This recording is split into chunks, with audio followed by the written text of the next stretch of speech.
siif dhufa ganaa waan achi booda waaqayyoo malee namuun beeku heddummina isaanii miliyoona 100 gayan. Oromoo abbaan isaa xabbo ka waaqooti, waaqo ka daadhiiti. Akaakawwan isaa Haam ilma nabiyyinaa Nuux alayhi salaatu wassalaam. Ilmaan Oromoodhaa 2, Booranaa Oromootii fi Bareentoo Oromooti. Booranaa Oromoo angafa isaati.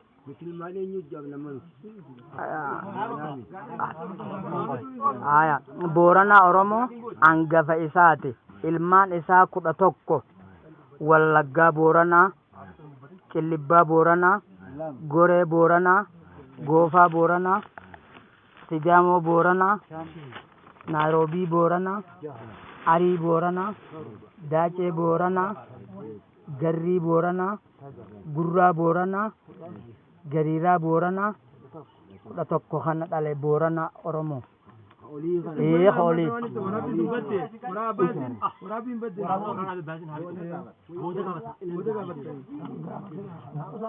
Ittiin qara'ee.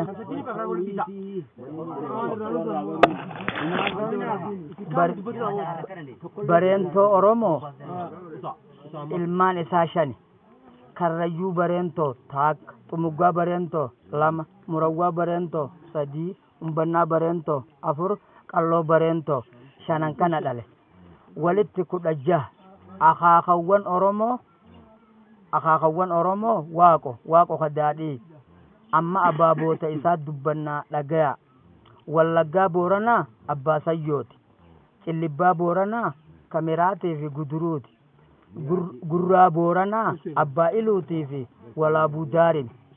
Goofaa Booranaa abbaa Gamuutii fi Galabii fi Gudeellaati. Sidaamoo Booranaa abbaa Jamjamii fi Daarasaa Gojii Hokomtaati je. Arii Booranaa akaakoo Anfarii je, ilma abbattii Arii Booranaa kajaamu. Daacee Booranaa abbaa Deebaanootii fi Gambeellaa Maayooti je. Garrii Booranaa abbaa Jimmaatii fi Limmuu Soddooti je. Gurraa Booranaa abbaa Wallootii fi Daawwee Raayya Dasee Gafarsaati je. Gariiraa Booranaa abbaa Imidoollootii fi Lookooti je. Naayiroobii Booranaa abbaa Kennaa Kuunootii fi Labuu Libaas Afandii Kaakoo Labbaa Gannaaleeti je. Akaakawwan Booranaa Oromoo xabboo fi waaqo je 2 kana. Karrayyuu Bareentoo ilmaan isaa 12 je. Dallabichaa, Oborrii, Obboo, Sayyo, Manca, Gullaalee, Salaalee, Galaan, Liiban, Abbichuu, Gombichaa 11 kana je.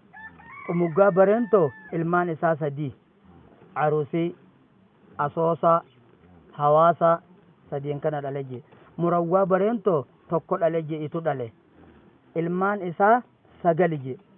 Baabbo, Alga, Gaadullaa, Gaamoo, Galaan, Baay'ee, Arroonjii, Addaayyo, Waayyee. Korneeysaa ilma Moggaasaati. Warra Qaalloo Humbannaa Bareentoo, Aniyyaa Humbannaa, Siisoo Humbannaa, Maayaa Humbannaa, Sirbaa Humbannaa, Looyyee Humbannaa, Akkichuu Humbannaa. Waqiila Humbannaa ibnu Waahid Aniyyaa Qalloo Bareentooti.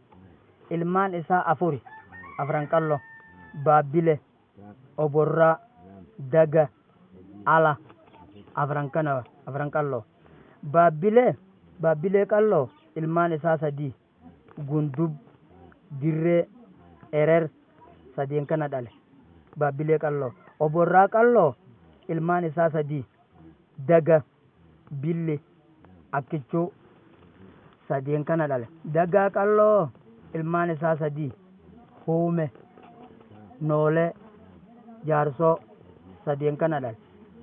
Dagaa Samaa Qoosaa maqaa isaa Dooyyoo Humbannaati je Qoosaa Dagaa. Huume ilmaan isaa 12. Amma gaa ilmaan Bareentoo Dagaa qalloo dhale. Warra Alee, Gakkutee Muhammadoo, Itayyaa, Hiyyuu Margaa, Onaayaa, warra Guyyee, warra Nya'aa Fuulallee, Alee Fuulallee, Borsuuq, Manabuus, horkasa kudha lamaan kana dhale jedhe. Noolee ilmaan isaa sadii Haleele, Oromo, Mucha. Jaarsoo ilmaan isaa jaha Oromo, Dawwaroo, Oogaa, Walaabu, Dhanqa, Sayyo, jahan kana.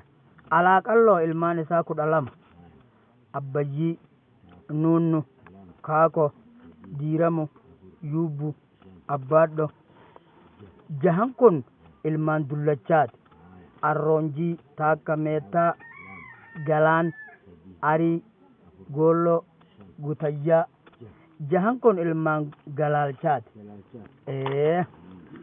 Inta hafatul habasha wa amma siisoo humbanna ka bareento ka Oromoo ka xabbo ka waaqoon ka daadhiin ka utteen ka biite ka walaabu ka jillicha ka dawwaroon ka oofa ka sharaaha ka diyaaraabo ka dooriin ka xabbo ka mormor ka maamma ka warar ka waayyuu ka goodaan ka mariin ka galaan ka waadoo ka shunkar ka iram walqabatahu gaallaa kuush battaan noobaan ibnu haam ibnu nabiyallah nuh alayhi salatu wassalam ibnu limalak ibnu matoshalak ibnu yurad ibnu mahalail ibnu akhnuq وهو نبينا إدريس ابن شيس ابن آدم عليه الصلاة والسلام تمت وبالخير العامة